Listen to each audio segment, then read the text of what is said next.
Have you ever imagined how you can work around insurance companies, especially if you have a really large portfolio or a large business? That's what this video is all about today. Captive insurance. This is a top secret, little known approach to insurance.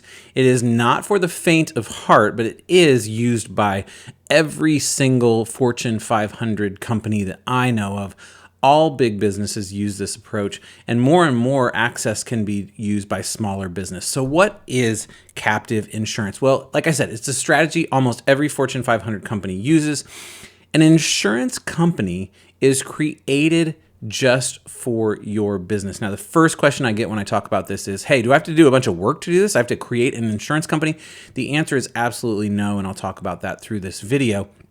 But that's the basic premise, that a specific insurance company is made just for your business. You pay your premium into your insurance company. So if you're watching this video, you think about your premium that you pay to your insurance company. Instead of paying that to someone else, to some other insurance company where it just disappears and is gone, you pay it to your own insurance company. And if that premium doesn't go out in claims, which is an important if, you keep the premium and you're able to invest it, do whatever you want with it because it is your money. So who is captive insurance for? I wanted to start with this right at the beginning, but it's because it's really important. Well, it's obviously for business owners. It's for business owners who pay more than $500,000 in insurance premium. The primary reason for that is that the fees for running the insurance company, which means that you don't have to do anything, are fairly, large. We're talking about $100,000, $150,000. So if you're not paying $500,000 or more in insurance premium, then this approach does not work for you. You have to have a clear risk management strategy. When you just pay an insurance company and pay your money out, and then, hey, every time you have something bad happen, you think, well, I paid my money out, I might as well get some value out of it. So insurance claims feel a certain way. When you flip that on its head and the insurance company is yours, suddenly it's really, really important that you have a risk management strategy. You are trying to limit the risk because if you don't have claims, you get to keep the money, right? So you want to have a really clear risk management strategy, and you have to have a tolerance for what is essentially a high deductible, although it won't look like a high deductible once I lay it out. But you probably should have a tolerance for $1 million or more of retained risk. So you need to be able to hold on to that level of risk. So we're not talking about small businesses here. We're talking about businesses that are paying $500,000 or more in insurance premium and are very comfortable holding on to that retained risk because your insurance company is going to retain that risk. So let's dig into it. I'm going to use an example throughout this video of Rise Up Investments LLC. This is someone that has 3,000 units of mixed commercial. Now I've changed the names and the pictures, but this is absolutely someone I've talked to and do business with around captive insurance.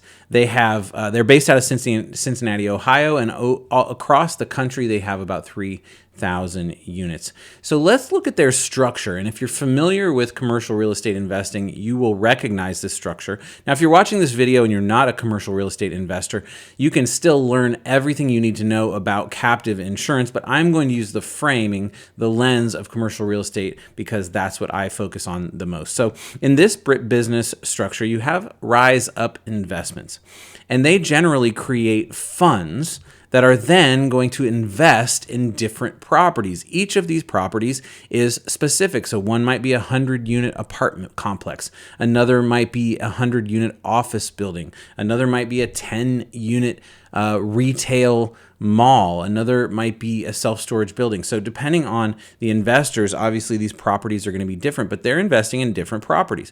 All these different properties in this different fund. In my sort of streamlined example, there are 4 properties in each of the funds. And if you're someone who invests in commercial real estate, you've probably seen this structure before. Now, here is how most insurance works. Traditional insurance, you're getting an insurance agent and an insurance company for property number 1 and property number 2, then a different one for property number 3 and property number 4, a different one for 5, different one for 6, different one for 7. All these different insurance agents and insurance companies for each property. You're insuring each property one by one as you purchase them. Maybe you're using a similar agent over and over again, but they're new policies for each different LLC that you're creating. Now, here's one of the problems with doing it that way.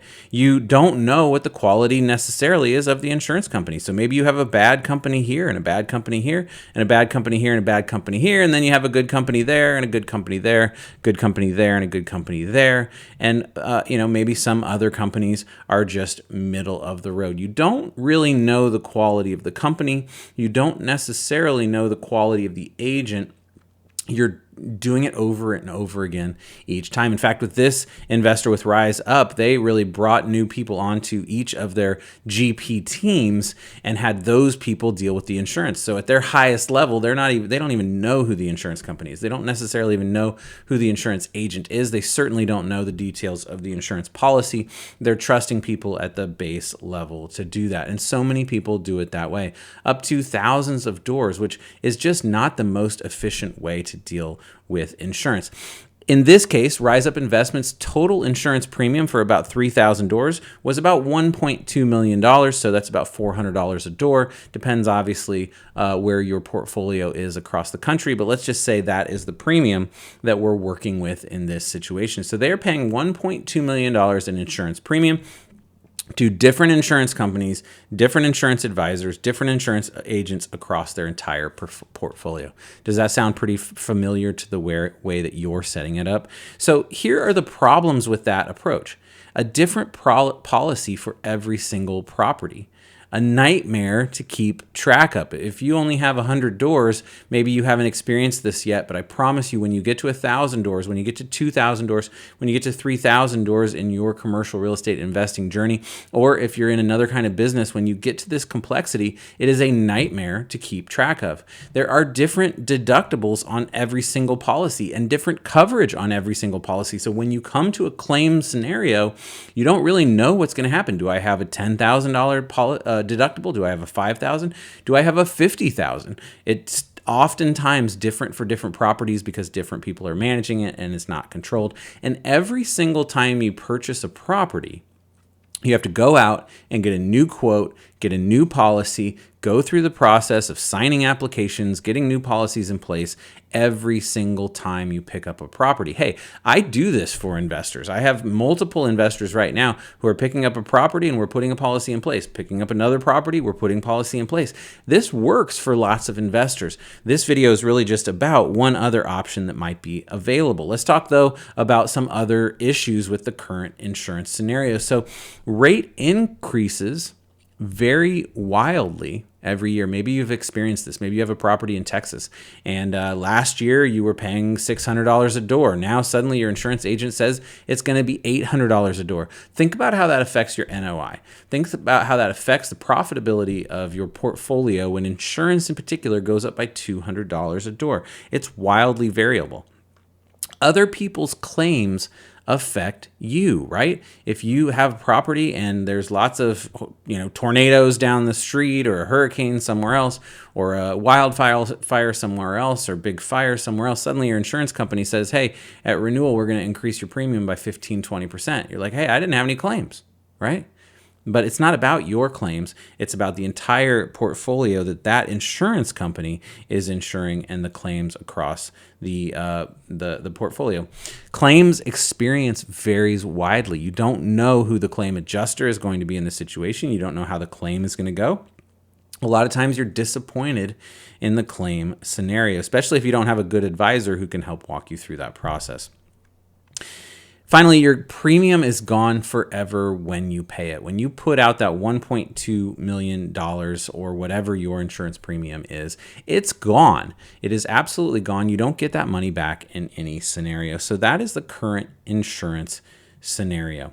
So let's look at how captive insurance compares to that. So I've simplified this.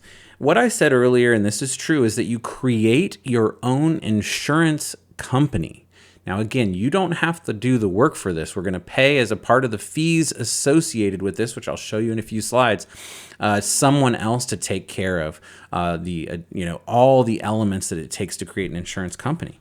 But you have your own insurance company. Now, here are all these properties. What are you going to do? Well, instead of paying all that premium to random insurance companies for each different property on all across your portfolio, you're going to pay that premium to your own insurance company. The insurance company that you have created, it goes into a bank account, into a fund associated with that insurance company. And in exchange, your own insurance company agrees to cover claims when bad things happen at any one of your properties based on the policy that your insurance company has put in place. So let's look at how that plays out. Let's say you put $1.2 million in. You say, well, how does that break out? I get to keep $1.2 million? Well, no, you don't get to keep $1.2 million. Here's how it breaks out. So management fees are significant. Those management fees are for, setting it up with the insurance commissioner of the state. The one that we work with is in Tennessee, even though we can insure anywhere across the United States. It's based out of Tennessee. So we have to talk to the Tennessee commissioner and say, hey, here's the insurance company we're creating. Here's the way it's set up. Here's the coverage it has. Here's the premium we're putting it in. It's all good. It's going to be good. Here's how we're capitalized. It's all great. There's all sorts of things that go into setting up an insurance company, as you would expect. So there is a very high amount of fees associated with that. Now, in traditional insurance, there's a lot of fees too. They're just hidden in the premium. When you get your insurance quote, it just says, hey, for this insurance coverage, it's going to be this amount of money. There's lots of fees in there. Fees for all the employees that do the servicing. Fees for folks like myself who are the agent who are working with you, right? I make about 10 to 12% of the premium that you see, but that's sort of hidden inside of the policy amount, right? So we're just taking we're taking the fees out and saying, hey, let's look at them right from the start. Now, it's really important to understand this next one. This is called the reinsurance policy. Your captive insurance company, in the example of Rise Up, they have 3,000 units. That's somewhere in the realm of about $300 million of insurable properties. Not that all of them would ever go down at the same time, but that's how much we need to insure for. We are not going to hold on to $300 million of risk. That is too much risk to keep in our own insurance company. What we are going to hold on to is $1 million of risk in this example. You can choose how much risk you want to hold on to when you create the captive policy. In this example, we decided to hold on to $1 million of risk. That means in that scenario, there's $299 million of risk that is out there on top of that. We need someone else to take on that risk. And that is where reinsurance comes in. It's a secondary insurance company that agrees to cover any losses above and beyond $1 million.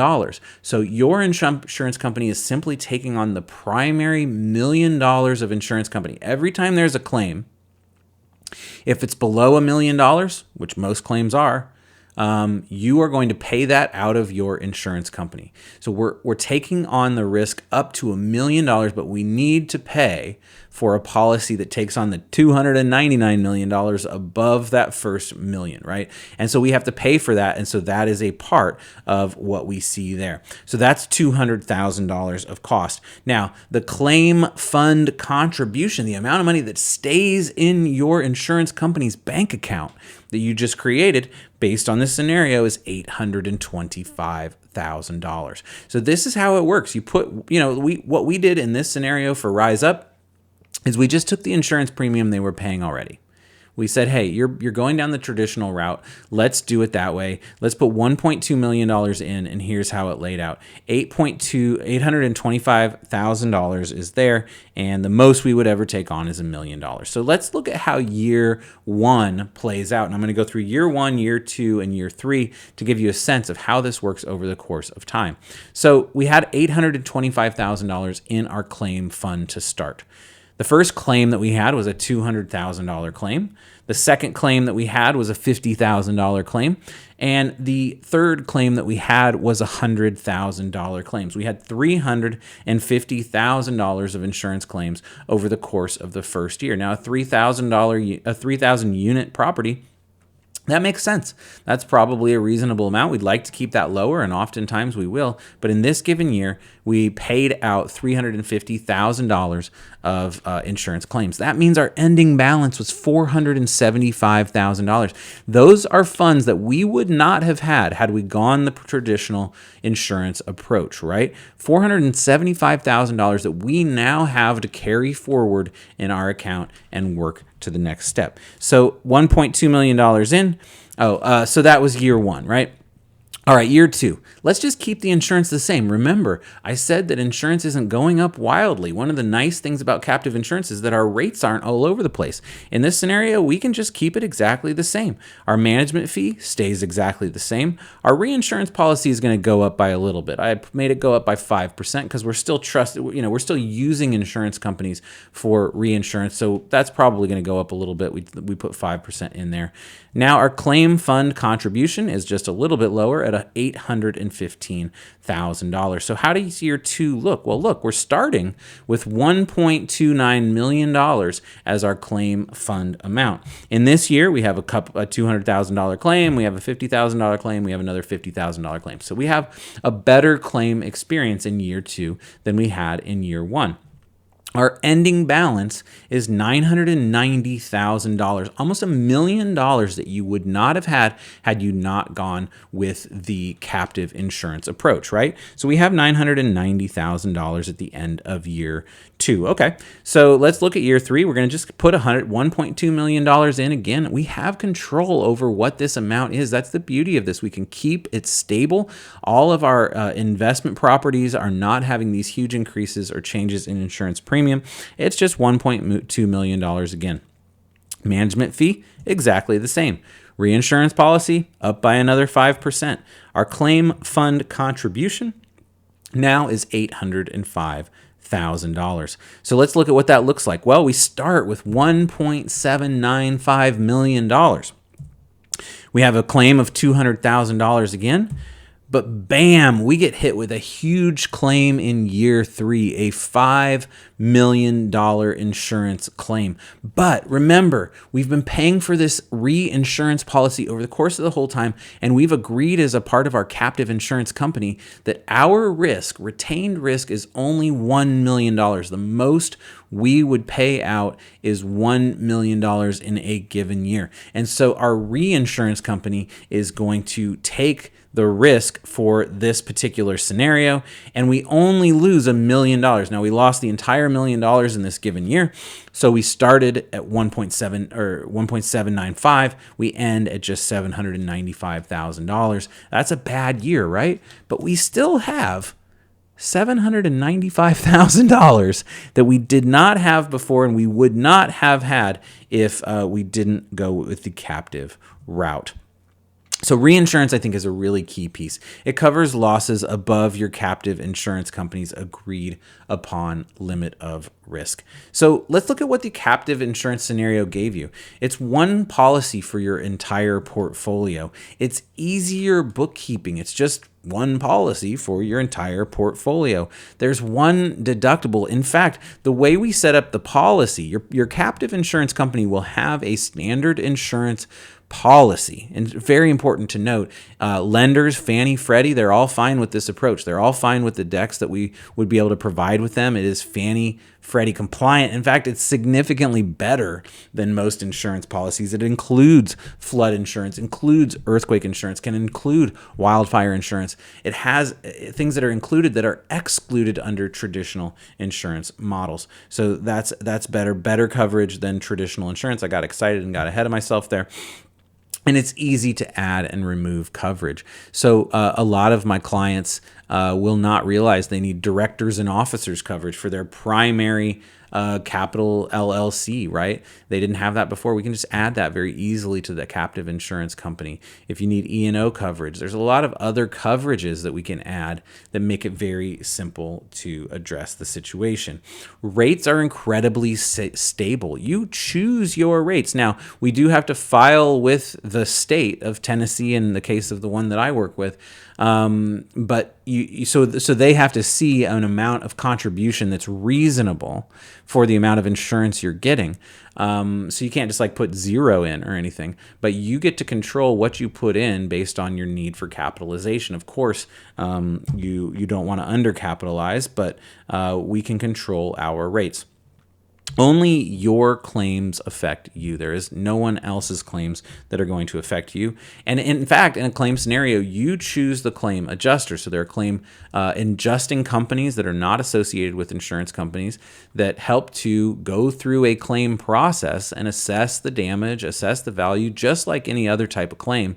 It's just that they work for your insurance company. And if it goes across your retained limit, then it would be for the reinsurance company as well. And then you keep the leftover premium. One of the primary values of a captive insurance company and why so many Fortune 500 companies do this is you get to hold on to the amount of money that doesn't get paid out in claims. Super important. So what is the downside? Well, the number one downside, and I hope I've gone over this multiple times, is you are retaining an amount of risk. Throughout this conversation, there was $1 million amount of risk that you had to make sure was covered by your contributions to the captive company. And if it's not covered by your contributions, then you would have to capitalize that account after a big loss. So that's important to understand what the risk is you are retaining. Obviously, when you're paying an insurance company, usually you have a $10,000, $25,000, $50,000 deductible. In this scenario, while the deductible on the policy itself will be very low because your insurance company is creating the policy, the company is retaining a very high amount of risk. In this example, it's been $1 million. So that's it. My name is Jeremy Goodrich. I'm the owner of Shine Insurance. I take care of folks who have portfolios of 50 doors, of 5,000 doors, and more. Captive insurance is just one avenue for the work that we do, and I'd be more than happy to help you with it if you have more questions about that. So check us out at shineinsurance.com. It's been a pleasure sharing this information with you. I hope you see one more tool in your tool belt and understand risk at a higher level. Look, managing risk takes a whole lot of different things that you do. If you haven't listened to our podcast, Managing Commercial Risk, Real Estate Risk, you should definitely do that. But managing risk takes a lot of different approaches. This is simply just one. Captive insurance is a great solution for some, but not all. Again, happy to help if you need me. Thanks so much. Bye-bye.